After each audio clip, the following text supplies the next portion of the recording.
Hola y bienvenidos al video. Hoy vamos a discutir invitaciones, o en inglés, invitations. There are lots of ways to extend, accept, and decline invitations in Spanish. Today we're going to talk about just a few. Let's first talk about extending invitations.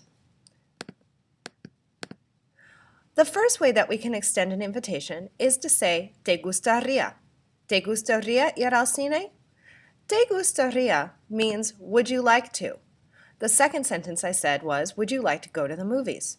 This is a really formal way of talking. It would probably be more for asking somebody to prom or another fancy occasion like that.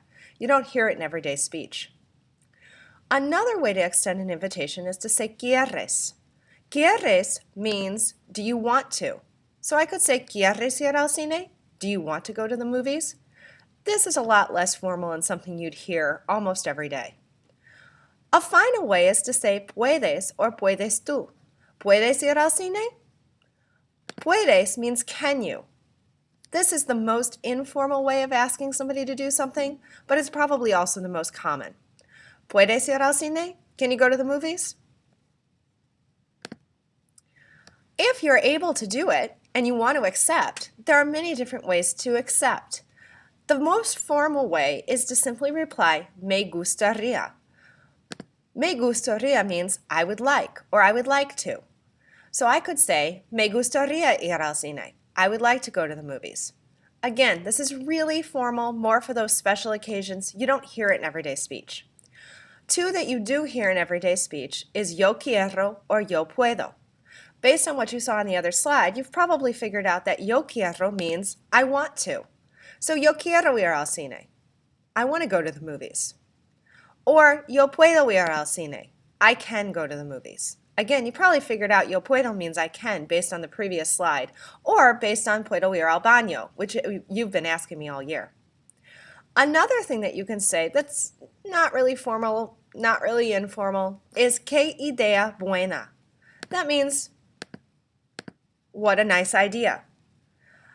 Again, not something you hear every day, but it is a way to say yes to an invitation. Sometimes you just can't accept an invitation. Maybe you have other plans, or maybe it's just not going to work out. So we also need to know how to politely decline invitations. The first way is to simply say, lo siento. Lo siento means I'm sorry. Usually you're going to combine this with another phrase that we'll get to in a second. Another way that you can decline an invitation is to say, ay, qué pena. That means, oh, what a shame. This is really formal. You don't hear it very often, but it is good to know. You can combine either lo siento or ay, qué pena with the words puedo, pero no puedo. Pero no puedo just means, but I can't. If you just want to say I can't, you can say no puedo, and that can be the end of it. You could also give a reason. Maybe you can't go because you have to study.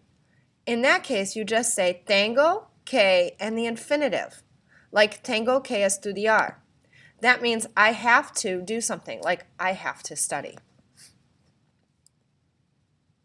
There are a few other phrases that you should know, just in general for extending accepting or declining invitations. One is oi. Oi means hey or listen. It can get somebody's attention. Two really, really good phrases to know are conmigo and contigo. Conmigo is con plus me, and it's in a contraction form, which is why it's migo, and it just means with me. Contigo is the same, except it means with you. So I might say, ¿Quieres ir al cine conmigo? Do you want to go to the movies with me? And somebody could say, sí, quiero ir contigo. Yes, I want to go with you. It's another more informal way of accepting an invitation or giving an invitation. Another one is genial. Genial just means great. So if somebody accepts your invitation, you can just simply say genial. Not too formal. You hear it. Very fun to say. Well, that's it. I hope you got a lot of good information. Hasta luego.